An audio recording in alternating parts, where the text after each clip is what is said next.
अस्सलामु अलैकुम वरहमतुल्लाहि वबरकातुहू। मौजूद नाज़रीन, आप देख रहे हैं हमारा चैनल अन्नूर दारुश्शिफा और मैं हूं आपका मेज़बान हकीम व मुफ्ती मोहम्मद नूरुल्लाह।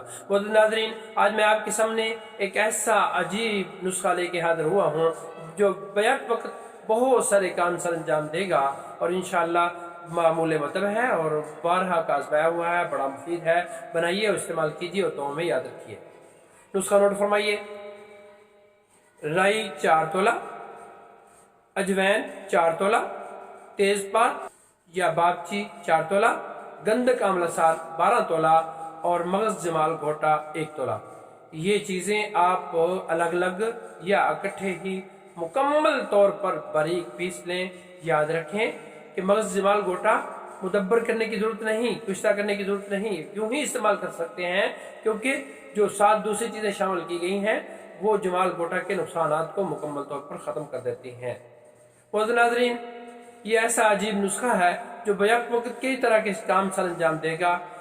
दायमी कब्ज़ हो उसको दूर करेगा, दायमी नज़ला ज़ुकाम हो उसको दूर करेगा, जिस्म ठंडा ठंडा रहता है उसको सही करेगा और इस तरीके से जिस्म में हरारत गरीज़िया की कमी हो तो उस कमी को दूर करेगा। इसी तरीके से अगर खुश्की हो तो खुश्की को दूर करेगा। यहाँ तक कि अगर सुदावी खिल्त का गलबा हो तो ये सुदावी खिल्त को ख़त्म करेगा जिस्म से। इसी तरीके से अगर किसी को कैंसर हो तो कैंसर के लिए ये आला दर्जे की दवा है। इसी तरह अगर किसी को सफरावी खारिश हो, तेजाबियत हो, बवासीर खूनी वबादी हो, इसी तरीके से अगर जिगर कम काम न करता हो और गुदुद से काम न करते हों उसके लिए ये बेहतरीन नुस्खा है।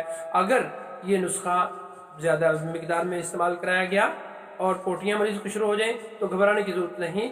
बस ऐसी सूरत में आप लस्सी के अंदर गोंद कतीरा डाल के या आप वैसे ही गोंद कतीरा मरीज को इस्तेमाल करवाएं, पिलाते ही इंशाअल्लाह नज़ीर आराम आ जाएगा।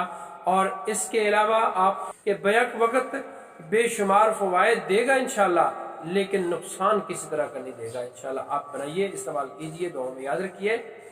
मौजूद नाज़रीन, अगर आपको हमारी वीडियो पसंद आए तो हमारे चैनल को सब्सक्राइब भी कर दीजिए और बेल आइकन को प्रेस कर दीजिए ताकि नई नई वीडियोस के नोटिफिकेशन आप तक बर वक्त पहुँचते रहें। और इसी तरीके से आपको अगर नुस्खा पसंद आए तो अपने दोस्त अहबाब में नुस्खे को शेयर भी कीजिए ताकि आप भी सदका जारिया में हमारे साथ शरीक हो सकें। फिर किसी इंशाअल्लाह अज़ीज़ मुफीद वीडियो में मिलेंगे। फ़क्त वस्सलाम, दुआ में याद रखिएगा। खुदा हाफ़िज़।